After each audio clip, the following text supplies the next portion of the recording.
በጣም ከይቅርታ ጋር ጃኬት የለበሳችሁ ኮት የለበሳችሁ አንድ ጊዜ ብድግ እንድትሉ በትህትና ጠይቃለሁ። እኔ ተነስቼ ባለ ጃኬቶች ባለ ኮቶች። ነገር ግን አሁን በእኛ ቤተክርስቲያን ምንድነው ያለው? አንድ ደቀ መዝሙር ተመርቆ ጋምቤላ ከሄደ እዚያ በኋላ ወደ ሱዳን ካልተሻገረ በቀር መመለሻ የለውም። እችን ስለሚፈራ ማለት ነው። ደቀ መዝሙሩ እችን ስለሚፈራ በባለ ሀብቱም ሚሊተሪ የለበሰ ደግሞ አንድ ፖሊስ ዘመድ ካለው በጋም ተሯሩጦ አዲስ አበባ ይቀራልና ምእመናን እንዲህ ያለው ሰባኪ ቤታቸው ልጃቸው ግራ ያጋባቸው ይል እንዴ! ድፍረት እኮ ነው። ምን አርጉ ነው የሚባል? በእውነቱ ቅዱስ አባታችን እንደው ያሳዝናል። ድምፅ አልፈልግም። በጣም አመሰግናለሁ። ምንድነው ስራችሁ? ስብከተ ወንጌል ወይስ የቢሮ ሰራተኞች? የስብከተ ወንጌል ናችሁ አይደል? ይሄ ሁሉ ባለ ጃኬት ባለ ኮት የስብከተ ወንጌል ክፍል ኃላፊ ነው ወይም ሰባኪ ወንጌል ነው። ደና ቀዳሽ ጸጋው የቅዳሴ ጸጋ ሆኖ እያለ ሲደክመው እንደ ጥሮታ ማውጫ ወደ ስብከተ ወንጌል ነው የሚሄደው።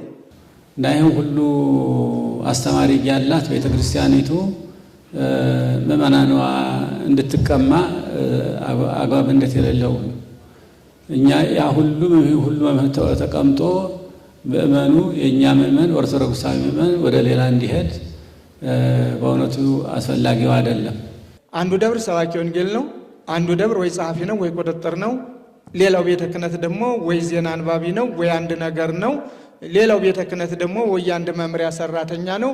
ስንት ሊቃውንት በረሃብ አለንጋ ይገረፋሉ። አንዱ ግን 3-4 ስራ ይዞ በዚያም ሳይሰራበት ቀኑ የሚመሽበት ብዙ ስለሆነ የሰው ኃይል አጠቃቀማችንን ወደፊት በበለጠ እንነጋገርበታለን። በእውነት ሰው ኳስ ሊጫወት ሲሄድም የኳስ ጨዋታ ዩኒፎርም አለው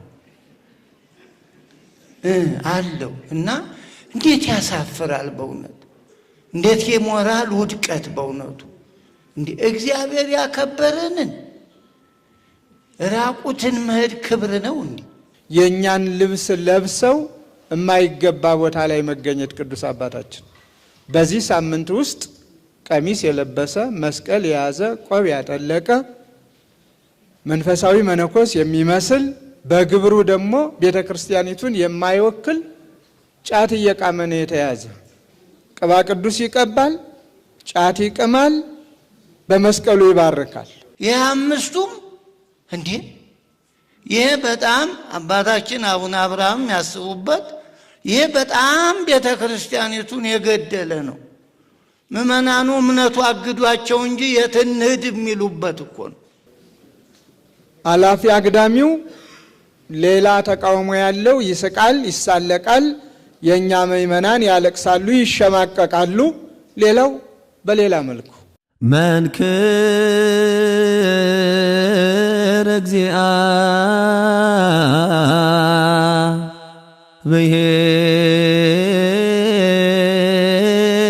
ብሔር ስራችንን እንዴት እንታደግ?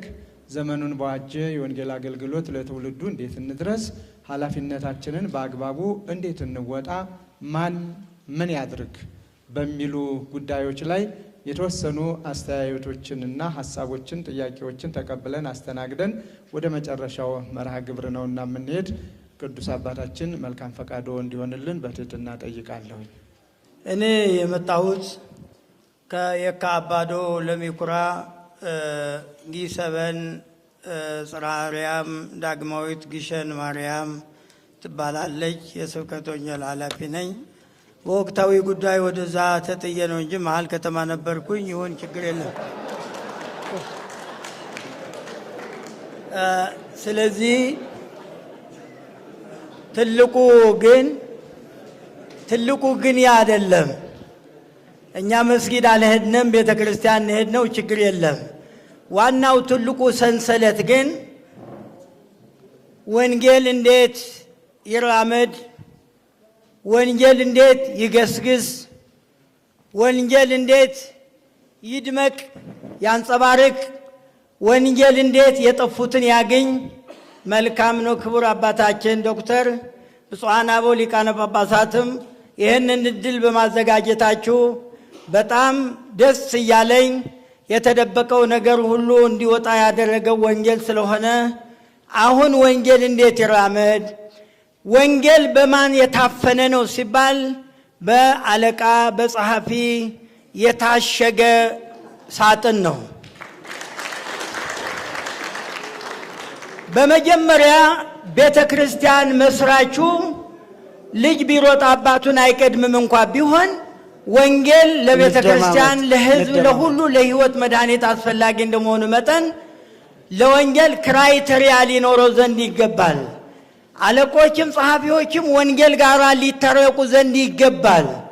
ለወንጌል ለጸሐፊም አለቃ ይሁን የተቀመጡበት ወንበር በክራይቴሪያ ሊሆን ዘንድ ይገባል። ወደፊት ቤተ ክርስቲያኒቱ ግን በዓላማ ልትጓዝ ይገባታል።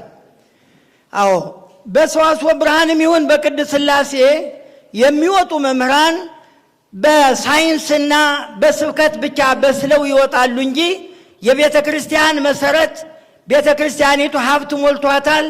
ድጓውን በዲግሪ አቋቋሙን በዲግሪ ጸዋትወ ዜማውን በዲግሪ መጽሐፍ ቅዱስን በዲግሪ ሁሉንም ያላትን ክራይቴሪያ ሁሉ በዲግሪ እያስመረቀች ከዛ በኋላ የተከናወነውን አለቃና ጸሐፊ በሆኑ ደስ ይለኛል። በዚህ ክራይቴሪያ ቢከናወንልኝ አመሰግናለሁ። አመሰግናለሁ። መዋቅራዊት ስራችን እንዴት እንድታደግ ነው እኔ መስጠት የምፈልገው ምንድነው? አንደኛ የሰው ሀብት ልማታችንን በአግባቡ መጠቀም መቻል ነው። የኢትዮጵያ ኦርቶዶክስ ተዋሕዶ ቤተክርስቲያን የሰው ሀብት ላይ ጠንክራ ልትሰራ ይገባል። ከስብከተ ወንጌል አንጻር የሰው ኃይል እጅግ አስፈላጊ ነው። ከኢኮኖሚ አንጻር የሰው ኃይል እጅግ በጣም አስፈላጊ ነው። ስነ መለኮታዊ ትምህርቶችን ለማሳለጥና ዓለም አቀፍ ለማድረግ የሰው ኃይል እጅግ በጣም አስፈላጊ ነው። የአካውንቲንግ ስራና የህግ ስራዎችን ለመስራት የሰው ኃይል እጅግ በጣም አስፈላጊ ነው። ስለዚህ በእውቀት የበለጸገ በቤተ ክርስቲያኒቷና በዘመናዊ ትምህርት በእውቀት የበለጸገ የሰው ኃይል በሚመለከተው የሥራ ዘርፍ ሁሉ መመደብና እንደዚህ ያሉትን ሰዎች መጠቀም የተቋሙን ህይወት ወይም የተቋሙን እንቅስቃሴ ህይወት እንዲኖረው የሚያደርግ ትልቅን ዓላማና ግብ ነው ብዬ አስባለሁ። ስለዚህ የኢትዮጵያ ኦርቶዶክስ ተዋሕዶ ቤተክርስቲያን ለህዝቡ በቅርብ ለመድረስ የተማረ የሰው ኃይልን በአግባቡ መድባ መጠቀም መቻል አለባት። ሰባኪያነ ወንጌል በየደብሩ የሚመደቡ ሰባኪያነ ወንጌል ስራ እንዲያገኙና እንጀራ እንዲያገኙ ሳይሆን መመደብ ያለባቸው በስብከተ ወንጌል በአግባቡ ማስተማር የሚችሉና ስነ ምግባር ያላቸው ሊሆኑ ይገባል። ይህ ሳይፈተሽ የሚመደብ ስነ ምግባሩ ያልተጠና እግሩ ወዲያና ወዲህ የሚረግጥ አካል ለቤተ ክርስቲያኒቷ በፍጹም ሊጠቅም አይችልም። ህዝቡን ያባረራል እንጂ ምንም ሊያደርግ አይችልም። ስለዚህ ዕውቀቱ፣ ስነ ምግባሩ የመጀመሪያው ዋና ክራይቴሪያ ሊሆን ይገባል። ይህንን አድርጋ ቤተ ክርስቲያኒቷ ከሰራች ከእሷ የበለጠ ሀብት ያለው የለም። ዝም ብሎ ማድራሻ የማይታወቀው ይመደባል። ዕውቀቱ ምን እንደሆነ ያልታወቀ ያልታየ ሰው ይመደባል። ከዚያ በኋላ ህዝቡንና ቤተ ክርስቲያኒቷን ያምሳል። ስለዚህ የኢትዮጵያ ኦርቶዶክስ ተዋሕዶ ቤተ ክርስቲያን ለህዝቦቿ ለልጆቿ አስፈላጊውን ነገር ለማድረግ በተማረ የሰው ኃይል ስራዋን ልትሰራ ይገባል ነው። ሁለተኛ ቁሳዊ ሀብትን በተመለከተ ቤተክርስቲያኒቷ ልትሰራ ይገባል። ለማይ ሆኖ የሚሰማ አካል የለም። ወንጌል ሲያስተምር ቆይቶ የሚለምን ከሆነ አደገኛ ነው። ሊቀ ኅሩያን ሽመልስ እባላለሁ። እኔ በዘመኑን የዋጀ የወንጌል አገልግሎት ለትውልዱ እንዴት ይድረስ በሚለው ሐሳብ ላይ መጠቆም እፈልጋለሁ። ከኔ ቀድመው የነበሩት ወንድም ያነሱት ጥሩ ሐሳብ አለ። ያው እሱን እጋራለሁኝ። ወንጌልን እንዴት እናዳርስ በተለይ ዘመኑን በዋጀ ስንል ብዙዎቻችን እንደምናውቀው በተግባር ቢሆን ነው። ከቃል የዘለለ በምግባር የሚታይ ወንጌል ሲሆን ነው ብዙ ጊዜ ለትውልዱ ሊደርስ የሚችለው። ብዙ በቃል የሚናገሩ በተለይ ዛሬ ላይ በዝተዋል። ያው የምታውቁት ነው። ግን በተግባር ስናየው የሚናገሩትን የማይኖሩ ስለሆኑ ወንጌሉ በውስጣችን ሊዘልቅ አልቻለም። የቀድሞ አባቶቻችንን ሂደት የምናየው ወንጌልን ኖረው ነው ይሰብኩት የነበረው። ራሳቸው ላይ እንዲደረግባቸው የማይፈልጉትን ነገር ሌላው ላይ ያደርጉ፣ ለነሱ እንዲደረግላቸው የሚፈልጉትን ደግሞ ለሌላው ያደርጋሉ። ወንጌላችን ይሄ ነው፣ አባቶቻችን የነገሩን፣ ቤተክርስቲያን የምታስተምረን። በዚህ አግባብ ቢሆን ጥሩ ነው ላለው። በተለይ ደግሞ በሰባኪያን ጉዳይ ላይ ቅድምም የተነሳ ሐሳብ አለ። ቤተ ክርስቲያናችን የእውቀት ችግር የለባትም። ብዙ መምህራን አሉ። መምህራን ቅድም በሚዲያ ሐሳብ እንደተነሳው በሚዲያው ላይ ቀርበው የመናገር እንዴት እንደሆነ አላውቅም። ይሄ ፎቢያ የሚባል ነገር አለ። የማይችሉበት ሁኔታ አለ። ያንን መቅረፍ ቢቻል ትውልዱን በወንጌል መድረስ ይቻላል የሚል ነገር አለ። ዞሮ ዞሮ ማጠቃለል የምፈልገው ወንጌል በቃል ብቻ ሳይሆን በተግባር ቢሆን የሚል ነው። ሁለት ነገሮች ነው የምናገረው። አንደኛው መምሪያው የጥናት ሰዎች ቢኖሩት ስለ ስብከተ ወንጌል የሚያጠኑ ሰዎች ቢኖሩት መልካም ነው። እንግዲህ በስብከተ ወንጌል ብዙ መሰናክል የሆኑ ነገሮች አሉ። መሰናክሉ ከሰባኪያኑ ከሆነ ለሰባኪያኑ መመሪያ ቢሰጥ፣ ችግሩ ከተሰባኪያኑ ከሆነ ደግሞ የስብከቱን አሰጣጥ መንገድ እንዲቀየር ቢያደርግ ቢያጠና እነዚህ ስራዎችን ሊሰራ ይችላል። የእኛን ሰዎች የሚነጥቁ ሰዎች የስብከት ስልታቸውን በየወሩ በየሳምንቱ ነው የሚቀያይሩት።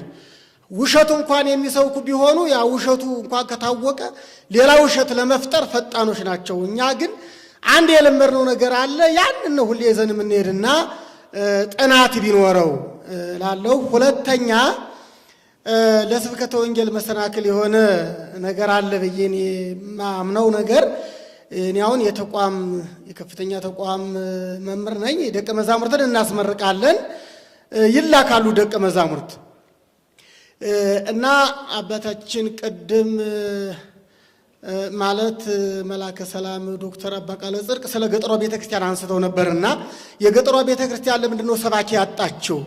በአዲስ አበባ በእያንዳንዱ ደብር 10 ሰባኪ አለና አንድም ሰባኪ የላትም ብለዋልና እስኪ እኛ ከምናስመረቃቸው ደቀ መዛሙርት ልነሳ። እኛ የምናስመረቃቸው ደቀ መዛሙርት አሁን በየክፍለ ሀገሩ ቢሄዱና 2 ዓመት 3 ዓመት አስተምረው ከዚያ በኋላ ወደ ማይከል እንዲመጡ አስተዳደሩ ይህን ቢያደርግ መልካም ነበር። ያው ብፁዕ አባታችን ብፁዕ አቡነ አብርሃምም ስላሉ ነው። ነገር ግን አሁን በእኛ ቤተክርስቲያን ምንድነው ያለው? አንድ ደቀ መዝሙር ተመርቆ ጋምቤላ ከሄደ እዚያ በኋላ ወደ ሱዳን ካልተሻገረ በቀር መመለሻ የለውም። እችን ስለሚፈራ ማለት ነው ደቀ መዝሙሩ እችን ስለሚፈራ በባለ ሀብቱም ሚሊተሪ የለበሰ ደግሞ አንድ ፖሊስ ዘመድ ካለው በዚያም ተሯሩጦ አዲስ አበባ ይቀራልና ገጠሩ መቼም ቢሆን ሊያገኝ አይችልምና ይሄ ቢስተካከል እንደው አጠቃላይ አስተዳደሩ ይሄን ቢያስተካክለው መልካም ነው እላለሁ። ዲያቆን ደቅሲዮስ ሽብሩ እባላለሁ እና 2 ነጥቦችን ለመጠቆም ነው የተነሳሁት። አንደኛው በዚህ በገጠሪቱ ቤተክርስቲያን ዙሪያ ላይ ዋናው ችግር በቋንቋ የሚያስተምሩ ሰባኪያንን የማጣት ጉዳይ ነው። ይህንን ደግሞ እንደ መፍትሄ አድርጌ አስተያየት ልሰጥ የምፈልገው ዩኒቨርሲቲያችን አለ፣ ቅዱስ ጳውሎስ አለ ማሰልጠኛ ኮሌጅ፣ ሌሎችም ማሰልጠኛዎች ሊኖሩ ይችላሉ። ስለዚህ በእነዚህ ማሰልጠኛዎች የ4 ወርም ይሁን የ6 ወር ከገጠሪቱ ቤተክርስቲያን ከየቋንቋው ተናጋሪዎች እየመጡ እዚህ ሰልጥነው ቢሄዱ አሁን ላለው የእሳት አደጋ ብለን መጥራት እንችላለን፣ ያንን ችግር ለመፍታት እንደ መፍትሄ ሊሆን ይችላል። በ4 ዓመት በ3 ዓመት የሚሰለጥኑት ቶሎ ለቤተክርስቲያን አይደርሱም፣ ለገጠሪቱ ቤተክርስቲያን መድረስ አይችሉም። ስለዚህ ይሄ እንደ አንድ መፍትሄ ቢወሰድ። በሁለተኛ ደረጃ ሰጤ የተነሳውበት ሐሳብ በዚህ በሰበካ ጉባኤ ማደራጃ መምሪያ የምእመናን ብዛት በየዓመቱ ይቀርባል፣ በየሀገረ ስብከቱ ያሉ ምእመናን ብዛት። ግን እነዚህ ምእመናን ምን ያህሉ የንስሐ አባት አላቸው? መቼም ቤተክርስቲያን ዓላማዋ ዋናው ተልኳዋ ምእመናንን ለስጋ ወደሙ አብቅታ ከዛ በኋላ የመንግስተ ሰማያት ወራሾች ለማድረግ ነው። እና ስንቶቹ ናቸው ከተጠመቁ በኋላ እንኳን ወደ ቤተክርስቲያን የሚመጡት? ለቀብር ሊሆን ይችላል ብዙዎቹ ስናይ። ስለዚህ በዚህም ጉዳይ ላይ አብሮ ንስሐ አባቶች የሚሰሩበትን መንገድ ዳታ የሚሰበሰብበት መፍትሄ ቢፈለግ ጥሩ ነው ላለው። እግዚአብሔር ይስጥልኝ። እግዚአብሔር ይስጥልን። ከልብ እናመሰግናለን። ሕያው ስልጣን በሚል ላይ የተጠቀሰው ይሄ ተወበሊተ ስልጣነ ሰማይ ወምድር የሚለው ቃል በትክክል ከስብከተ ወንጌል ስልጣን ጋር የሚሄድ ነው ወይ? የኔ ግንዛቤ ሰማይና ምድርን ከማሳለፍ የመለኮትና የሥጋ ተዋህዶ ስለነበረ አሁን የኛ የስብከተ ወንጌል አገልግሎት ስልጣነ ሰማይ ወምድርን ከማሳለፍ ጋራ ይሄዳሉ፣ የወንጌሉ የተጠቀሰው በትክክል ይሄዳሉ የሚል ጥያቄ ነው። በእርግጥ ጠጠር ስላለብኝ ነው። ሁለተኛው ጥያቄ የራሻ ካህን ለዚህ ለኦርቶዶክሳዊ ተዋህዶ ቤተክርስቲያን ስብከተ ወንጌል አገልግሎት እንደ አብነት የምንወስደው በሃይማኖቱ ነው፣ በትምህርቱ ነው፣ በመንፈሳዊ አገልግሎቱ ነው። ምክንያቱም የምስራቅ አብያተ ክርስቲያናት እንደ ኢትዮጵያም ሌሎች ስላሉ የራሻው ከኛ ጋር ይሄዳሉ የሚል ጥያቄዎች ናቸው። አመሰግናለሁ። ከመምሪያዎቻችን ሁሉ በበጀት በጣም ዝቅተኛና አነስተኛ የሆነው ስብከተ ወንጌል ነው የሚል ሲናገሩ ሰምቼ ነበርና ስብከተ ወንጌል ለቤተ ክርስቲያናችን መሰረት ነው። ወደ ኋላም ታሪካችንን ስንመለከት ጥሩ ታሪክ እንዳለ ሆኖ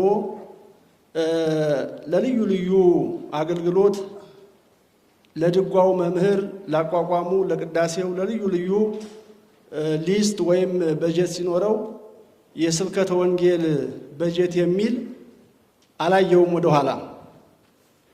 አሁንም ባለንበት በየሀገረ ስብከቱ ከ120% ማስከፈል መሰብሰብ ግዴታ ቢሆንም ለስብከተ ወንጌል ከ101% እሷን እንኳን ተከታትሎ የሚሰበስብም የለም።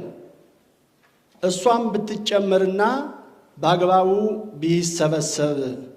ሁለተኛው ደግሞ ቅድም አንድ አባት ከዚያ ሲናገሩ የስብከተ ወንጌል ጠላቶች በየአጥቢያው አሉ። እነዚያ ከተለዩ ስብከተ ወንጌል ከሌለ እነዚያም ሰዎች ሊኖሩ ስለማይችሉ እዚያ ላይ ትኩረት ቢሰጥበት። በአዲስ አበባና በዚህ በአካባቢዋ ያሉትም አጥቢያ አብያተ ክርስቲያናት ብዙ ሰባክያነ ወንጌል አሉ ተብሏል። ወደ ገጠር የሚሄዱበት ቢመቻች። ምክንያቱም ብዙ ጊዜ ስንመለከት ስብከተ ወንጌል የሚሆኑት ያለጸጋቸው ደና ማህሌታዊ የሆነው ሲደክመው ስብከተ ወንጌል ነው የሚሆነው። ደና ቀዳሽ ጸጋው የቅዳሴ ጸጋ ሆኖ እያለ ሲደክመው እንደ ጥሮታ ማውጫ ወደ ስብከተ ወንጌል ነው የሚሄደው። እዚህ ላይም ክትትል ቢደረግበት ስብከተ ወንጌልን እንደ ቀላል ነገር ባናየው። ከዚህ ከመንበረ ፓትርያርክ ጀምሮ አሁንም በጀቱ ተጠናክሮ ትኩረት ቢሰጠው። ሌላው ቅድም እንደተናገሩት ይሄ በዚህ ዓመት ለመጀመሪያ ጊዜ ባይሆንም የተዘጋጀው በዓመት አንድ ጊዜ ብቻ ሳይሆን 2 ጊዜ ቢከበር ከስብከተ ወንጌል በላይ አገልግሎት የላትምና ቤተ ክርስቲያን ትኩረት ቢሰጠው ለማለት ነው። አመሰግናለሁ። አንዳንድ ሀገረ ስብከት ለአንድ ወር እንኳ አገልግለው የሚመጡበት መንገድ ቢፈጠር ችግሩን ይፈታዋል ተብሎ ስለሚታሰብ የፈቃድ ወደዚያም እንገባለን። ይሄ እንዳለ ሆኖ እግዚአብሔር ይስጥልን። ስብከት እንደተባለው ከቃል የዘለለ በተግባር የሚገለጥ መሆን አለበት፣ በሕይወት የሚገለጥ መሆን አለበት። እውነት ነው። ይህ ግን አሁንም በቃል እንነጋገራለን እንጂ በተግባር ለመተርጎም አስቸጋሪ ነው። ለምሳሌ ዛሬ የስብከተ ወንጌል ቀን ተብሎ ጥሪ ተላልፏል።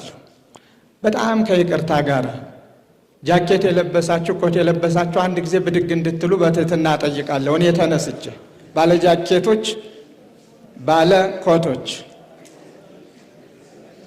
ድምፅ አልፈልግም። በጣም አመሰግናለሁ። ምንድነው ስራችሁ? ስብከተ ወንጌል ወይስ የቢሮ ሰራተኞች? የስብከተ ወንጌል ናቸው አይደል? ይሄ ሁሉ ባለ ጃኬት ባለ ኮት የስብከተ ወንጌል ክፍል ኃላፊ ነው ወይም ሰባኪ ወንጌል ነው። ይሄ ጃኬት ይሰብካሉ፣ አለባበሱ ራሱ ይሰብካሉ። በመድረክ ቀሚስ እንለብሳለን፣ ያውም እንደ ባለዛር የተጎረጎረ ያማረበት ከጫማ እስከ ምን የገጠመ ብዙ ነገር ይደረጋል። ከመድረክ ስንወጣ ግን በሻንጣ ተወትፎ ከዚያ በኋላ አካሄዳችን ይሄዳል። ይህ አለባበስ የዘመኑ ክርስቲያኖች የሚለብሱት ነው። እንደውም እነሱ አንድ ምልክት አለቻቸው። አቤት እኔ ስሙን ምን አጠራረኝ።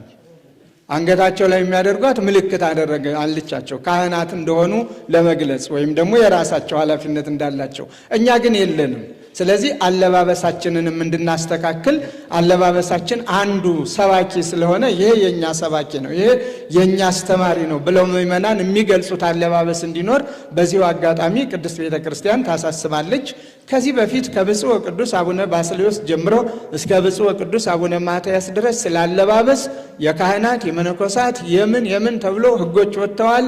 ግን እዚሁ መዝገብ ቤት ነው ያሉት፣ ወደ ታች አልወረዱም፣ አልተጠቀምንባቸውም። እንድንጠቀምባቸው ይደረጋልና አለባበስ፣ ምግባር፣ ዕውቀት እነዚህ የመሳሰሉትን ነገሮች ከሰዓት አኳያ ሳጥሬ በደንብ ወደፊት በስልጠና መልኩም አብረን የምንወያየበት ይሆናል። እንዳለ ወስደን የምንጠቀምበት ይሆናል ማለት ነው። እግዚአብሔር ይስጥልኝ። ሌላው የሥነ ምግባር ያላቸው ሰባካያን ያስፈልጋሉ ተብሏል። በእውቀት የታወቁ አሁን እውቀት ችግር የለውም። በእውነት ለመናገር እውቀት እግዚአብሔር ይመስገን ዘመን አለው።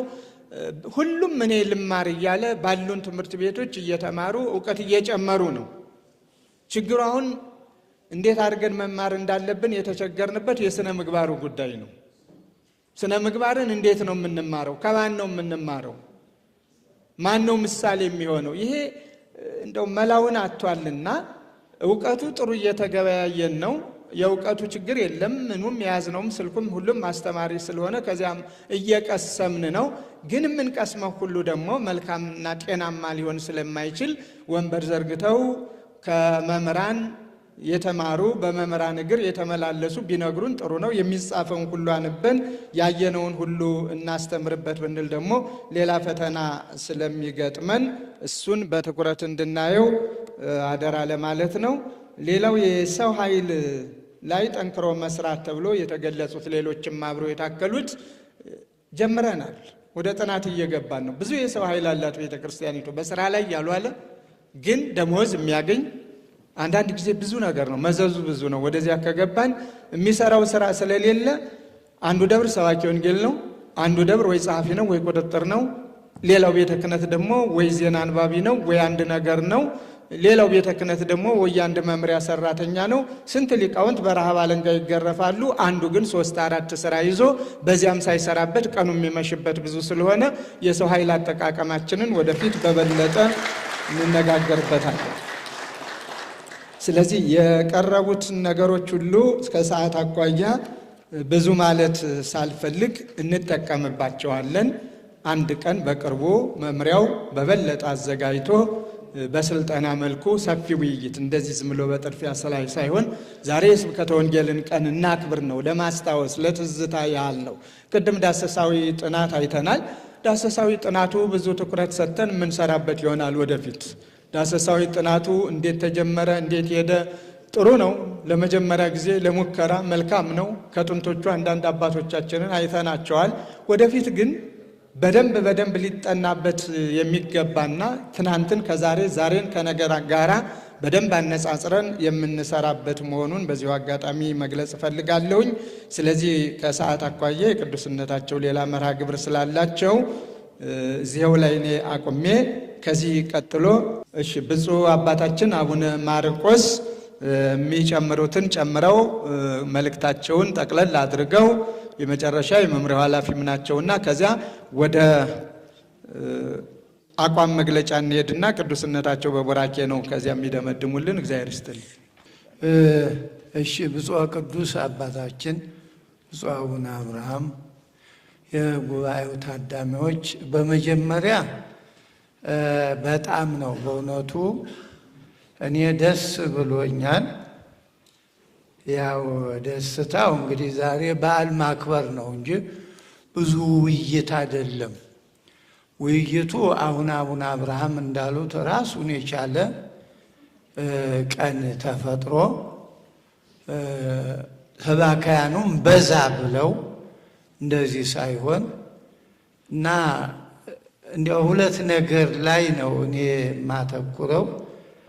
አንደኛው አሁን አቡነ አብርሃም በእውነቱ እግዚአብሔር እድሜ ስጦት ነው የምል አለባበስን በተመለከተ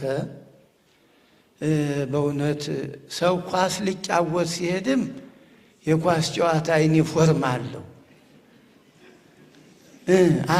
እና እንዴት ያሳፍራል በእውነት እንዴት የሞራል ውድቀት በእውነቱ!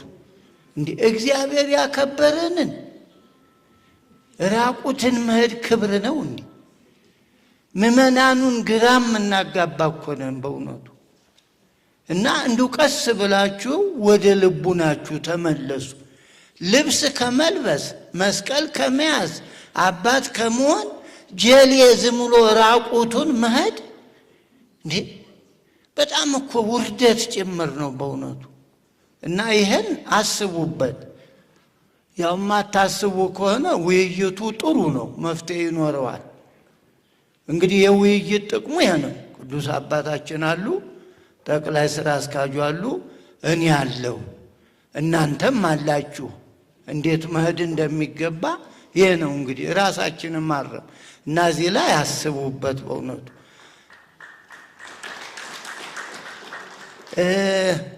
አዎ እንግዲህ ልብሱ ያጠረው ብዙ ስለሆነ የድሃ ፍታት ነው ያደረጋችሁት ወይ? በደንብ አጨብጭቡ እንዴ! ሌላው በእውነቱ እንደው አቅመ አዳም ያልደረሰ ሰው ወንጌል ይሰብካሉ እንዴ? አቅመ አዳም መድረስ አለብን። ሰው ትንሽ በእድሜ ሲበስል ትዳር ይዞ ልጅ አሳድጎ እንጂ ምእመናን እንዲህ ያለው ሰባኪ ቤታቸው ልጃቸው ግራ ያጋባቸው የለም እንዴ? ድፍረት እኮ ነው። ምን አርጉ ነው የሚባል በእውነቱ። ቅዱስ አባታችን እንደው ያሳዝናል። እድገቱን ያልጨረሰ ወጣት ይወጣና እስንቱ አዛውንት መካከል እንዲሁኑ ይላል። ኧረ ነውር ነው በእውነቱ እንዴ! እነ ጴጥሮስ እኮ ከሸመገሉ በኋላ ነው፣ ከ60 ዓመት በኋላ ነው እግዚአብሔር ሲመለምላቸው አንቡት እንጂ። ይህ እኮ 30ም ያልሞላው የ18ቱም የ5ቱም እንዴ! ይህ በጣም አባታችን አቡነ አብርሃም ያስቡበት። ይህ በጣም ቤተ ክርስቲያኒቱን የገደለ ነው። ምእመናኑ እምነቱ አግዷቸው እንጂ የትንህድ የሚሉበት እኮ ነው። አዎ እና ስለዚህ እንደው በእድሜው ዋጥ ያለ ልጅ ያሳደገ እንደው ኑሮ የገባው ሲሆን ነው ለምእመናን የሚመች። ዘይጾረ መስቀል ሞት ያደ እንዴ ላይሰንሱ መስቀል መያዝ ነው። መስቀል ሳትይዙ ሰባካያን እንዳትሆኑ ቶሎ ብላችሁ ትዳር ያዙ። እውነቴን ነው። እኔ እንግዲህ እንዴ ቅዱስ አባታችን አሉ፣ አቡነ አብርሃም አሉ። እኔ በዚህ ይሄ ነው ከተወያየን በኋላ እንዴ ወንጌል መጫወቻ እኮ አይደለም እንዴ። እና ይሄ በደንብ ጊዜ ሳንሰጠው በመሰረቱ በእውነት መታሰብ ያለበት ነው። ሌላው ደግሞ ያው በቃል የሚለው ይሄ በወንጌሉ ሁሉ እኮ ጨው ናችሁ ምንድናችሁ እንዴ? ክርስቶስን ምን በክርስቶስ ላይ ስነ ምግባር ይጠቀሳል? በቃሉ በምግባሩ እያሉ እኮ ነው። እና በኤማሁስ ሲሄዱ ለሱ ሲነግሩት በቃሉ በምግባሩ እያለ እንዲያሉ ሰው ሆኖ እኮ ነው። እንደዚህ ሆኖ እኮ ነው። ስለ እግዚአብሔር ስነ ምግባር ይተረካል እንዴ? እና ይሄ ቢሟላ ጥሩ ነው በእውነቱ። እንጀራውን ብሉ፣ በሌላ መልክ ስራ ይዛችሁ ብሉ፣ ግን በወንጌል እንጀራ አትጋግሩ። በጣም ነውር ነው። ለልጆቻችሁም አይመች፣ ለቤተ ክርስቲያኒቱም ውድቀት ነው እምለው። ሌላው ሰበካ ጉባኤ እንኳ የአባታችን ነበር። ለወደፊቱ ሰበካ ጉባኤ ሪፖርት ሳንቲም ሳይሆን የምእመናንን ቁጥር ምን ላይ እንዳሉ የሚለው እሱ በእውነት ሊታሰብበት ይገባል። ምእመናኑ ካሉ ሳንቲም አለን ማለት ነው። እና እንደው ስሜቴን ለመግለጥ ነው እንጂ ነገሩ ተነግሯል። እግዚአብሔር ይስጥልኝ። ብፁዕ ቅዱስ አባታችን በቅዱስነቶ የተሰጡትን ቃለ ምዕዳንና ቡራኬ ሁሩ ወመሃሩ በሚል መሪ ቃል የሰጡትን መልእክት በተመለከተ በብፁዕ ጠቅላይ ስራ አስኪያጅ ወአንተሰ ግበር ምግባረ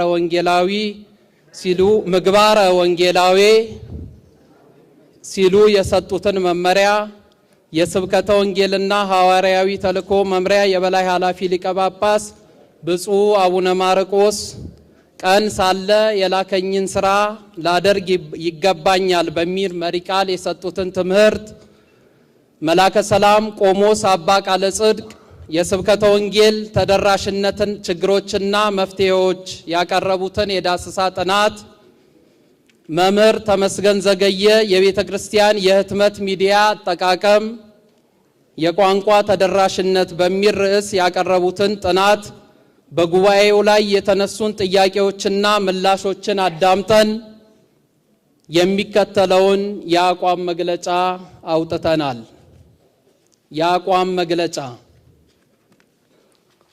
ስብከተ ወንጌል ለሁሉም ተደራሽ እንዲሆንና ከርክበ ካህናት በኋላ ባሉት ሳምንታት የስብከተ ወንጌል ቀን በሚል እንዲከበር በቅዱስ ሲኖዶስ ምልዓተ ጉባኤ ተወስኖ በዛሬው ዕለት በቅዱስ ፓትርያርኩና በብፁዓን አበው ሊቃነ ጳጳሳት በመንበረ ፓትርያርክ የመምሪያ ኃላፊዎች በአዲስ አበባ ሀገረ ስብከት የሥራ ኃላፊዎችና በአድባራትና ገዳማት አስተዳዳሪዎች ሰባኪያነ ወንጌል በተገኙበት ወኩሎ እገብር በእንተ ትምህርተ ወንጌል ስለ ወንጌል ሁሉን አደርጋለሁ በሚል መሪ ቃል በዚህ ደማቅ ሁኔታ ለማክበር በመቻላችን የተሰማንን ልባዊ ደስታ እየገለጽን ወደፊትም ይሄው የቤተ ክርስቲያን የወንጌል በዓል በአገር ውስጥና በውጭው ዓለም በሚገኙ አህጉረ ስብከት አጥቢያዎች በደማቅ ሁኔታ ሊከበር የሚገባ በመሆኑ እኛም ድርሻችንን በመቀበል የአድባራትና የገዳማት የሥራ ኃላፊዎች፣ ሰባኪያን ከስብከተ ወንጌል ኮሚቴዎች ጋር በመመካከር በአጥቢያውና በአውደ ምሕረት ልዩ ጉባኤ በማዘጋጀት ከምዕመናን ጋር በደማቅ ሁኔታ ለማክበር ቃል እንገባለን። ስብከተ ወንጌል የቤተ ክርስቲያን መሠረት መሆኑን አምነን መንግሥተ ሰማያት ሕገ ወንጌል፣ ሕገ ወንጌል ተስፋ ኢየሱስ ክርስቶስ መሆኑን ተገንዝበን ወንጌልን መስበክ ክርስቶስን መስበክ ስለሆነ በነቢያት ትንቢት አስቀድሞ ተስፋ የተሰጠውን አካላዊ ቃል ሰው መሆኑን ሆኖ የተገለጠውን ክርስቶስ በክርስቶስ ሞትና ትንሣኤ የተረጋገጠውን በሐዋርያት ስብከት ለዓለም የደረሰውን በዓለም አቀፍ የቤተ ክርስቲያን ጉባኤያት በ325 በኒቅያ በ381 በቁስጥንጥንያ በ431 በኤፌሶን አባቶቻችን የወሰኑትን እውነተኛ የክርስትና እምነትና ትምህርት ለመጠበቅና ለማስጠበቅ በየድርሻው የምንገኝ የሥራ ኃላፊዎች ቃል እንገባለን። ቅዱስ ጳውሎስ በመልእክቱ በወንዝ ፍርሃት፣ በወገኔ በኩል ፍርሃት፣ በአሕዛብ በኩል ፍርሃት፣ በከተማ ፍርሃት፣ በምድረ በዳ ፍርሃት፣ በባህር ፍርሃት፣ በውሸተኞች ወንድሞች በኩል ፍርሃት ነበረብኝ ሁለተኛ ቆሮንቶስ 11:25 በማለት እንደገለጸው በቅዱስ ወንጌልና በቅድስት ቤተ ክርስቲያን ምክንያት የሚመጣውን ፈተና ሳንሳቀቅ ኃላፊነታችንን ለመወጣት ቃል እንገባለን። ቅድስት ቤተ ክርስቲያንን ተግተንና ነቅተን ልንጠብቅ ግዴታችን መሆኑን ከመምሪያው ግዴታችን በመሆኑ ከመምሪያው የሚሰጡ መመሪያዎችና ስልጣናዎችን ተግባራዊ ለማድረግ ቃል እንገባለን። በቅዱስ ወንጌል ቀን ሳለ የላከኝን ሥራ ላደርግ ይገባኛል ተብሎ እንደተነገረ ጊዜያችንን፣ ዕውቀታችንን፣ ጉልበታችንን ለቅዱስ ወንጌል አገልግሎት በማዋል ምዕመናንን ከመናፍቃንና ከነጣቂ ተኩላዎች በመጠበቅና ያላመኑትን በማሳመን የተሰጠንን ኃላፊነት በእግዚአብሔር አጋዥነት እንወጣለን።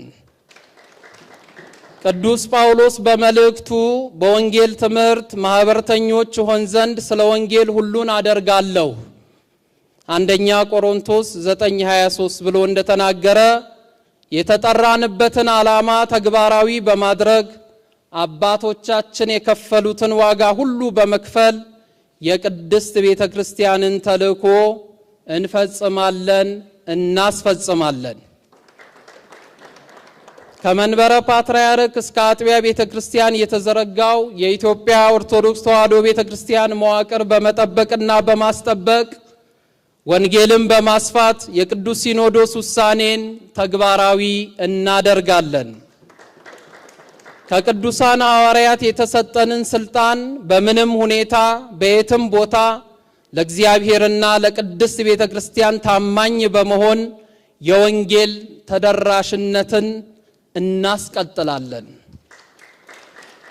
የቅድስት ቤተ ክርስቲያን መዋቅር ከመጠበቅ አኳያ ግንኙነትና ትስስር በማጠናከር ምእመናንን ግራ ከሚያጋቡ ግብላዊ ተግባር የሚፈጽሙ አካላትን በመከታተልና በማረም የቤተ ክርስቲያንን መዋቅር እናስጠብቃለን። በቅዱስ ሲኖዶስ ፈቃድ ተተኪ መምህራን ለማፍራት በተቋቋሙ የቤተ ክርስቲያን የትምህርት ተቋማት የሚያስመርቋቸው መምህራን በመከታተል የገጠሯን ቤተ ክርስቲያን እንዲያገለግሉ መምሪያው ከአሁኑ በበለጠ የክትትልና የቁጥጥር ሥራ እንዲሰራ እንጠይቃለን። በቤተ ክርስቲያን የትምህርት ማዕከላት ተመርቀው የሚወጡ ተተኪ መምህራን በገጠር የሚኖሩትን ምዕመናን እንዲያገለግሉ ይህም የሥራ አፈጻጸም ተደርጎ እንዲቆጠርላቸውና የተጨማሪ የትምህርትና የሥራ እድገት ከገጠር ቤተ ክርስቲያን እንዲጀምር የመንበረ ፓትርያርክ ጠቅላይ ጽሕፈት ቤት ለአህጉረ ስብከቶች መመሪያ እንዲያስተላልፍልን እንጠይቃለን። የእምነታችን፣ የታሪካችን፣ የትምህርታችንና የአገልግሎታችን ሁሉ መሰረት የሆነው ስብከተ ወንጌል የስብከተ ወንጌል ተግባር እንደ አንድ የአገልግሎት ዘርፍ ብቻ ሳይሆን የሁሉም አገልግሎቶች መሰረት በማድረግ የተማረ ያስተምር፣ ያልተማረ ይማር በሚለው መርህ መሰረት ሳይማሩና ዕውቀትና ማስረጃ ሳይኖራቸው በአገረ ስብከትና በአጥቢያው በተመደቡ አገልጋዮች ላይ በቂ ጥናትና የማጣራት ሥራ ተካሂዶ ስብከተ ወንጌልን ከማጠናከር አኳያ የማስተካከያ እርምት እንዲደረግበት እንጠይቃለን። ወንጌል መዋቅር፣ በጀት፣ የሰው ኃይል፣ የግዴታ በጀትና ገንዘብ የሚጠይቅ በመሆኑ ወንጌል በስልጣን የሚሰበክ መዋቅራዊና ከሰማይ ወደ ምድር የተዘረጋ ሰው ሰራሽ ያልሆነ መዋቅር ስለሆነ በእግዚአብሔርና በሰዎች መካከል ትስስር ያለው በመሆኑ እኛም መዋቅራችንን በመጠበቅ ጊዜና ቦታን፣ ዘመንና ሁኔታን በመገንዘብ ዘመኑ በዋጃቸው ቴክኖሎጂ ባፈራቸው ድረገጾችና የመገናኛ ብዙሃን በመጠቀም ለዓለም ሁሉ ተደራሽ እንዲሆን አጥብቀን እንሰራለን፣ እናሰራለን። ስብከተ ወንጌል ለሁሉም ተደራሽ እንዲሆን በገንዘብ ምክንያት ችግር እንዳይገጥመው ቀደም ሲል በቅዱስ ሲኖዶስ ተወስኖ ከመንበረ ፓትርያርክ ጠቅላይ ጽሕፈት ቤት ጀምሮ ለሀገረ ስብከትና ለአጥቢያ በመጽሔት መልክ ተዘጋጅቶ የተላለፈው ውሳኔ አጠቃላይ የቤተ ክርስቲያን ቋሚ ሰራተኞች ከደሞዛቸው 1% ተቆራጭ እንዲሆን የተላለፈው መመሪያ በአንዳንድ አጥቢያዎች ተፈጻሚነት ያላገኘ በመሆኑ ይሄን በማስተካከል ሁሉም ሰራተኛ ከደሞዙ 1% እንዲከፍልና ምዕመናንም የደሞዛቸውን 1% እንዲከፍሉ በማስተማር ወንጌል ገንዘቡም ለወንጌል አገልግሎት ብቻ እንዲውል በማድረግ ኃላፊነታችንን ለመወጣት ቃል እንገባለን። ወጣቶች በሶሻል ሚዲያ የተጠመዱ በመሆኑ በቤተ ክርስቲያን የሚታተሙ የቆዩ ህትመቶች ተደራሽነት እያጡ ስለሆነ በእኛ ክትትልና ቁጥጥር የሚመሩ ሶሻል ሚዲያዎች በበቂ ሁኔታ እንዲኖሩንና እነዚህም በፖሊሲና በሕግ የሚመሩበት መንገድ እንዲወሰን እንጠይቃለን።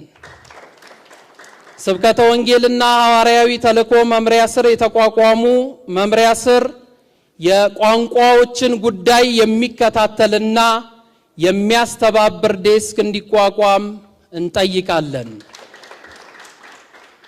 በመጨረሻም በቅዱስ ፓትርያርኩና በጠቅላይ ዋና ስራ አስኪያጅ አባታዊ መመሪያ ሰጪነት የዛሬው የስብከተ ወንጌል መምሪያ ስልጠናና በዓል ጨምሮ በዚህ በጀት ዓመት በልዩ ልዩ መምሪያዎች የተካሄዱ ስልጠናዎች ለቤተ ክርስቲያን ሁለንተናዊ እድገት ፋና ወጊ ስለሆኑ ለመምሪያዎችና ለብፁዕ ጠቅላይ ስራ አስኪያጁ ጉባኤው ልባዊ ምስጋና እንዲያቀርብልን በአክብሮት እንጠይቃለን። በመሆኑም ይህ ቃለ ጉባኤና የአቋም መግለጫ ለቅዱስ ሲኖዶስ ቀርቦ እንዲጸድቅና ተግባራዊ እንዲደረግልን እንጠይቃለን። ወስብሐት ለእግዚአብሔር። በዚህ ጉባኤ የተገኛችሁ በሙሉ ከሁሉ አስቀድሞ ልዑል እግዚአብሔር ቅዱስ ፈቃዱ ሆኖ በዚህ አይነት መልኩ እንድናከብረው እንድንወያይ ያለንበትን እንድንነጋገርበት ዘመኑን እንድንቃኘው በስብከተ ወንጌል ተግተን ነቅተን እንድንሰራ ስብከተ ወንጌል መምሪያው ብፁዕ ሊቀ ጳጳሱ ጨምሮ ባደረጉት ቅድመ ዝግጅት እንደ መንበረ ፓትርያርክ ጠቅላይ ቤተ ክህነት ጭምር እነሆ እንዲህ አይነት ጉባኤ ያካሂደናል። ይህ መጀመሪያ ነው። ወደፊት ደግሞ የተሻለ የበለጠ የምንሰራበትን መንገድ እናዘጋጃለን። ሁላችንም ተግተንና ነቅተን መስራት ካልቻል እጅግ አደገኛ ሁኔታ ላይ እንዳለን መረሳት የለበትም። እጅግ አደገኛ ሁኔታ ላይ ነው ያለ ነው። ቅድም አለባበስ ተጠቅሷል። ብፁዕ ቅዱስ አባታችን ብዙዎቻችን አለባበሳችንን እየራቅን ሌላ ስንመስል ከሌሎች ጋር ስንመሳሰል፣ በአንጻሩ ደግሞ በዚህ ሳምንት የተደረገውን ሳልጠቅስ አላልፍም። በጣም እጅግ የሚያሳፍርና የሚያዋርድ የእኛን ልብስ ለብሰው የማይገባ ቦታ ላይ መገኘት ቅዱስ አባታችን በዚህ ሳምንት ውስጥ ቀሚስ የለበሰ መስቀል የያዘ ቆብ ያጠለቀ መንፈሳዊ መነኮስ የሚመስል በግብሩ ደግሞ ቤተ ክርስቲያኒቱን የማይወክል ጫት እየቃመ ነው የተያዘ። ቅባ ቅዱስ ይቀባል፣ ጫት ይቅማል፣ በመስቀሉ ይባርካል። አላፊ አግዳሚው ሌላ ተቃውሞ ያለው ይስቃል፣ ይሳለቃል። የእኛ ምእመናን ያለቅሳሉ፣ ይሸማቀቃሉ። ሌላው በሌላ መልኩ እዚህ ዘመን ላይ ደርሰናል። በብዙ የሚቆጠሩ ሰባካያን ያሏት ቤተ ክርስቲያን ይህንን ማየት ይህንን መስማት የመርዶ መርዶ ነው፣ የሞትም ሞት ነው። ስለዚህ ሁላችንም አይናማዎች ሁነን ቤተ ክርስቲያንን ልንጠብቃት ይገባል። ብዙዎቹ በፖሊስ ጣቢያ ተይዞ ሲሄድ እምነታቸው የዚች ቤተ ክርስቲያን የሆኑትንም ሲያፍሩ፣ በአንጻሩም ደግሞ የሌላ እምነት ተከታዮችም ቢሆኑ የቤተ ክርስቲያኒቱን ታላቅነት የሚያውቁና የሚረዱትም ደግሞ ይቺ ቤተ ክርስቲያን እዚህ ደረጃ ደረሰች ሲሉ በጣም አነጋጋሪ የሆነ ነገር ሰሞኑን ሰምተናል፣ አይተናል። ስለዚህ ለስብከተ ወንጌል ሁላችንም ከልብ እንሰማራ። ትኩረታችን ያለው ሌላ ቦታ ላይ ነው። ዝርዝር ውስጥ አልገባም። ስለዚህ ዛሬ መልካም ውይይት ነው። ውይይታችን ግን እጅግ በጣም ትንሽ ነው። በችግሩ ዙሪያ በደንብ ለመወያየት ራሱን የቻለ ሰፊ ጊዜ ያስፈልገናል። ዛሬ በዓሉን እናስታውሰው፣ ወደፊትም የበለጠ እንድንሰራበት ነው። ከዓመት 2 ጊዜም ቢሆን ተብሏል። ምንም ለስብከተ ወንጌል ቀኑን አንድ እንበለው እንጂ በየዕለቱም በየሰዓቱም በየጊዜውም ትኩረት አድርገን ካልሰራን ትውልዱ ከኛ እየራቀ ነው። ትውልዱ እየጠፋ ነው። የደሙ ተጠያቂ ደግሞ እኛ መሆናችን በቅዱስ መጽሐፍ የተመዘገበ ነውና ለስራ እንጠቀም። እንግዲህ የመጨረሻውን ቃለ ምዕዳን ቡራኬ መመሪያ በጠዋቱ እጅግ ደስ በሚል እንደሰጡን ሁሉ ብፁዕ ቅዱስ አባታችን አሁንም ይባርኩናል፣ ቃለ ምዕዳን ይሰጡናል፣ የመጨረሻ መመሪያ ይሰጡናል። የሰጡንን መመሪያ በተግባር መዋል የኔና የናንተ ድርሻ ይሆናል። ስለ ሁሉም ነገር እግዚአብሔር የተመሰገነ ይሁን እያልኩ ብፁዕ ቅዱስ አባታችን ለልጆችዎት ለዚህ ታላቅ ጉባኤ የመጨረሻ ቃለ ምዕዳንና መመሪያ ቡራኬ ይሰጡን ዘንድ በታላቅ ትሕትና እጠይቃለሁ። እሺ። ብፁዕ አቡነ አብርሃም የጠቅላይ ቤተ ክህነት ዋና ስራ አስኪያጅ፣ የባህር ዳርና የሰሜን ጎጃም አህጉረ ስብከት ሊቀ ጳጳስ፣ ብፁዕ አቡነ ማርቆስ የስብከተ ወንጌልና ሐዋርያዊ ተልእኮ ሊቀ ጳጳስ፣ ብፁዕ አቡነ ሄኖክ የአዲስ አበባ ሀገረ ስብከት ሊቀ ጳጳስ፣ ብፁዓን አበው ሊቃነ ጳጳሳት፣ የተከበራችሁ የዚህ ጉባኤ ተሳታፊዎች፣ ሊቃውንት፣ መምህራን፣ ቀሳውስት፣ ዲያቆናት እንደዚሁም በጠቅላላ ምእመናን ካላችሁ ለዚሁ መንፈሳዊ ጉባኤ ተሳትፎ ስላበቃን ሁላችንንም እግዚአብሔር ይባርከን ይቀድሰን። የሰማነውን ያጠናነውን በአእምሮአችን ያሳድርልን። እኛም ያው እንግዲህ ይሄ ሁሉ ጥረት የሚደረገው ምእመናንን እንዴት አድርገን እንያዛቸው፣ ምእመናንን እንዴት አድርገን እናስተምራቸው፣ የሚያስተምሩትስ ምን አይነት ሰዎች ናቸው፣ አድማጩስ ምን አይነት ሁኔታ ነው ያለው ብሎ ይህንን አጥንቶ ተጠንቅቆ ለምእመናን ለማድረስ ነው። ይኸው ሁሉ ጥረቱ ይሄ ነው። እንግዲህ ቅድም እንደተባለው ስብከተ ወንጌል ያው ለቤተ ክርስቲያናችን መሰረት ስለሆነ ለዛ ሁላችንም ታጥቀን መነሳት አለብን። ሀገራችንን ሰላም እንዲሆን ጥረት ማድረግ አለብን። ምእመናንን ቀኝና ግራ እንዳይሄዱ በቀጥ ብለው በሃይማኖታቸው ጸንተው በምግባራቸው ተወስነው እንዲኖሩ መጠበቅ አለብን። እንግዲህ ቀማኞች በቀኝም በግራም በፊትም በኋላም ተሰልፈው ብዙ ነገር ይሰራሉ። በምእመናን ላይ ብዙ ነገር ነው የሚሰሩት። ነገር ግን ለዚሁ መችስ በእውነቱ በሀገራችን ቤተ ክርስቲያናችን ብዙ ሊቃውንት አለዋት፣ ብዙ ቀሳውስት፣ ብዙ መምህራን፣ ብዙ የሰለጠኑ ወንድሞች እና አባቶች አሉ እና ይህም ሁሉ አስተማሪ ያላት ቤተ ክርስቲያኒቱ ምእመናኗ እንድትቀማ አግባብነት የሌለው እኛ ያ ሁሉ መምህር ተቀምጦ ምእመኑ የእኛ ምእመን ኦርቶዶክሳዊ ምእመን ወደ ሌላ እንዲሄድ በእውነቱ አስፈላጊው አይደለም። ቤተ ክርስቲያኒቱ ነባር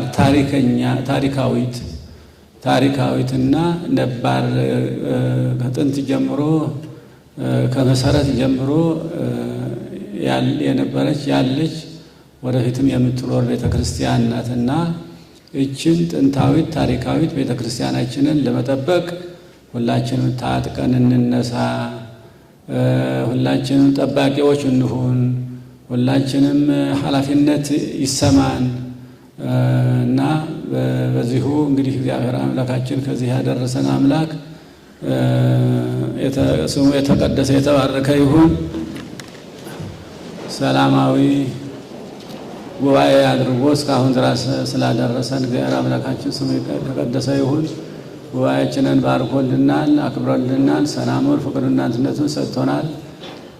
ስለዚህ እኛም ደግሞ የምንችለውን ነገር ሁሉ ለቤተ ክርስቲያናችን እንድናደርግ ኃይሉን ብርታቱን ይስጠን። እግዚአብሔር አምላካችን ሁላችሁንም እግዚአብሔር ይባርካችሁ ይቀድሳችሁ። ሰላማዊ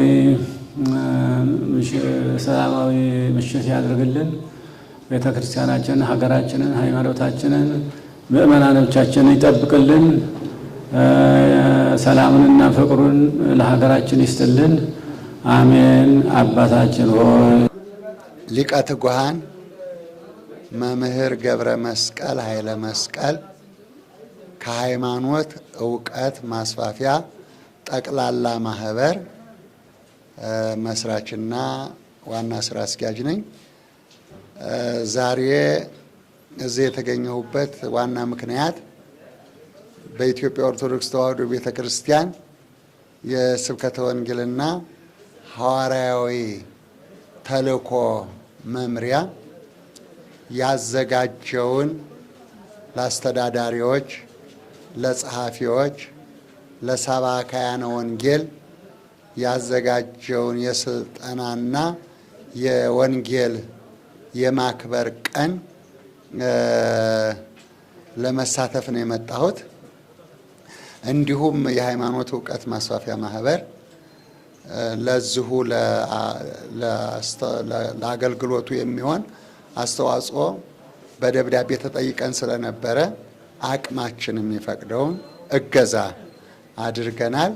በሱ ምክንያት ነው እንግዲህ የሰርተፊኬት ሽልማት የተሰጠን እና እንደ እግዚአብሔር ፈቃድና እንደ እግዚአብሔር ቸርነት ይህ አይነቱ ግንኙነት፣ ይህ አይነቱ ስብሰባ፣ ይህ አይነቱ ውይይት አስፈላጊ ነው። ትውልድን በወንጌል ማነጽ፣ የሰውን አእምሮ መስራት ያስፈልጋል። አሁን የቸገረን ገንዘብ አይደለም። በኢትዮጵያ ኦርቶዶክስ ተዋሕዶ ቤተክርስቲያን ውስጥ ገንዘብ አልቸገረንም፣ ንብረት ቁሳቁስ አልቸገረንም። ነገር ግን የተኩላው የበጎቹ ነጣቂዎች ተኩላዎች ስለበዙ ተኩላዎቹን ሰለሞን እንዳለው ጠቃቅን ቀበሮችን በወጥመድ አጥምዳችሁ ያዙ ይላል። ስለዚህ በጎቻችንን እንዴት እንጠብቅ? በጎቻችንን እንዴት እንጠብቃቸው? ከጥፋት እንዴት እናድናቸው? እንዴት እንመግባቸው? የሚለውን ይህንን ትኩረት ለመስጠት ስለሆነ የአቀራረቡም ዝግጅቱም በአጠቃላይ የቀረበው ነገር በጣም ደስ የሚል ነው። እኔ ደስ ብሎኛል። ደግሞ መልእክት የማስተላልፈው ዛሬ በተሰጠን መመሪያ መሰረት በጠቅላይ ቤተ ክህነት ከስራ አስኪያጅ ከሆኑት ከብፁዕ አቡነ አብርሃም ከብፁዕ አቡነ ማርቆስ እንዲሁም በቅዱስ አባታችን የተሰጠውን መመሪያ ወደ ተግባር በመቀየር ያንቀላፋን ሰባካያን ባለባበስም በሕይወትም መስበክ በምግባርም መስበክ ስለሚያስፈልግ ምግባራችን የተስተካከለ፣ አለባበሳችን የተስተካከለ፣ ወቅታዊና አስፈላጊ የሆነውን መጽሐፍ ቅዱሳዊ ትምህርት የወንጌል ስብከት በሰፊው ለምእመናን እንድናዳርስ ጥሪዬን በድጋሚ አስተላልፋለሁ። እኔም እንግዲህ እስካሁን ድረስ ለ46 ዓመት በዙ አገልግሎት ላይ ነው ያለሁት። እንግዲህ እኔ አገልግሎት ስጀምር በ1971 ዓመተ ምህረት ነው። በ1971 ዓመተ ምህረት የድቁና ማዕረግ ከብፁዕ አቡነ ጎርጎርዮስ በደብረ ብርሃን ሥላሴ ከተቀበልኩበት ጊዜ ጀምሮ እስካሁን ድረስ ለ46 ዓመት አገልግሎት ላይ ነኝ። አገልግሎት ስጀምር እድሜ ወደ 21 ዓመት ነበር። አሁን ደግሞ 60 ዓመቴ ነው። በመስከረም አከብራለሁ 60 ዓመቴን። እንኳን አደረሰህ በሉኝ። አመሰግናለሁ። እሺ፣ ስሜ አባ ገብረ ማርያም ገብረ ሊባኖስ እባላለሁ። የመናገሻ አምባ ማርያም እና ጋራው መድኃኔ ዓለም አንድነት ገዳም አስተዳዳሪ ነኝ። ዛሬ በዚሁ የተገኘ ነው ያው የስብከተ ወንጌልና የሐዋርያዊ ተልእኮ በሚል ክብረ በዓል ነው የተገኘሁት። በጣም እጅግ አስተማሪ ነበረ። ለቤተ ክርስቲያናችን ለሁለንተናዊ እድገት በተለይ በስብከተ ወንጌል ዙሪያ ለሚነሱ ነገሮች ሁሉ እጅግ የሚጠቅም ብፁዕ ቅዱስ ፓትርያርኩ ያስተላለፉት መልእክት፣ ብፁዕ አቡነ አብርሃም ጠቅላይ ስራ አስኪያጁ ያስተላለፉት መልእክት፣ እንዲሁም የመመሪያው ኃላፊ የቀረበ ጥናት በጣም እጅግ አስተማሪ ነበረ። ለስብከተ ወንጌሉ ስብከተ ወንጌሉ እንዴት ነው መካሄድ ያለበት የሚል ማለት ነው።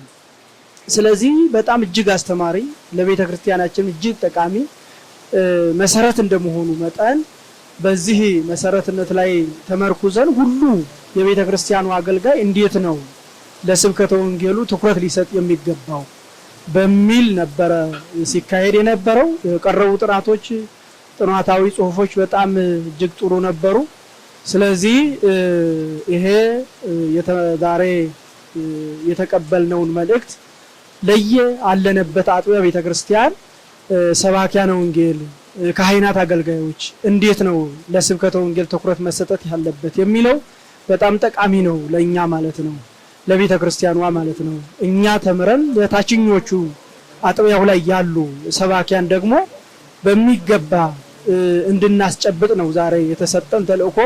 ቅዱስ አባታችንም ያሉት ታጥቃችሁ መነሳት አለባችሁ፣ ለወንጌል ታጥቃችሁ መነሳት አለባችሁ የሚለው ነው። አሁን ደግሞ ታጥቀን ተነስተናል። እንደ እግዚአብሔር መልካም ፈቃድ ወንጌልን ለማስፋፋት በሰንበት ትምህርት ቤት ማህበራት ሁሉም ለስብከተ ወንጌል እንዴት መነሳት እንዳለባቸው በዚህ ጉዳይ ነው ዛሬ እንትን ያልነው። ይሄ ሲሆን ምእመናን ያላቸው ወደ ንስሐ እንዲመለሱ ወደ ቅዱስ ሥጋውና ወደ ክቡር ደሙ እንዲመጡ የወንጌል ተገልጋዮች እንዲሆኑ ከልብ ማለት ነው ከልብ ከከተማ እስከ ገጠሪቷ ያለችው ቤተክርስቲያን በዚህ እንትና እንዲሉ ነው ዛሬ የነበረው። እጅግ አስተማሪ ነበረ፣ እጅግ በጣም ጥሩ ነበረ። ሁላችንም እናንተም ይሄ ሚዲያ ተጠቅማችሁ ይሄንን ወንጌል እንዲዳረስ ማድረግ ተደራሽነት ያለው በእናንተ በሙያችሁ ማለት ነው። ሁላችንም በየሙያችን ካገለገልን ወንጌሉ ተደራሽነት ይኖረዋል። እስከ ታችኛው እርከን ያለው ሁሉ ይዳረሳል ማለት ነው። ለዚህ ሁሉ የተሰጠንን መልእክትና ተልእኮ ይዘን ተነስተናል። ይሄን እንድንፈጽም እግዚአብሔር ይርዳን። ሁላችንም እግዚአብሔር ይባርከን እላለሁ። አመሰግናለሁ። ውድ የመንክር ሚዲያ ተከታታዮች እንግዲህ በዚህ ሚዲያ መንፈሳዊ ዝማሬዎችን፣ ስብከተ ወንጌሎችን፣ አዳዲስ እውነተኛ መረጃዎችን በዚህ ሚዲያ ታገኛላችሁና የዚህ ሚዲያ ቤተሰብ እንድትሆኑ ስንል በአክብሮት እንጠይቃለን።